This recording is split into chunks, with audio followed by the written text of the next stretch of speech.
A do të shpenzoj më shumë Maqedonia për mbrojtjen? Kjo pyetje është aktualizuar pasi sekretari shtetëror amerikan Marco Rubio kërkoi që vendet anëtare të NATO-s të vendosin qëllim të ri, që çdo vend gjatë dekadës së ardhshme të shpenzojë 5% të bruto prodhimit vendor për mbrojtjen. Ministri i Punëve të Jashtme Tim Çomucunski tha se Maqedonia është e përgatitur për sfidat dhe se kjo ide është në fazë diskutimi.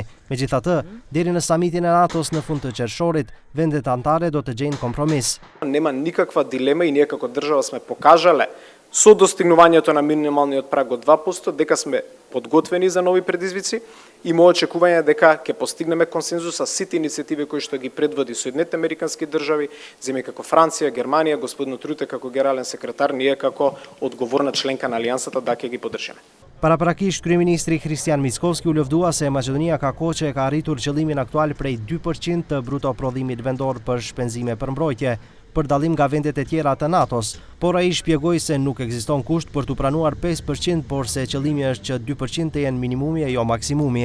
Ние имаме веќе повеќе од 2,5% и во годините кои што следат со проектите кои што ќе ги реализираме во модернизација на армијата, но инфраструктурните проекти, tije tрошења ќе rastët. Presidenti Amerikan Donald Trump shpeshherë theksonte se SBA-ja po jep shumë me të padrejtë në aleancën në krahasim me anëtare tjera, ndërsa edhe nga Berlini arriti qëndrimi se mbështesin kërkesën e Trump që vendet anëtare të rrisin shpenzimet për mbrojtje në 5% të bruto prodhimit vendor. Zgjidhja finale do të sillet në samitin që do të mbahet më 24 qershor në Holand.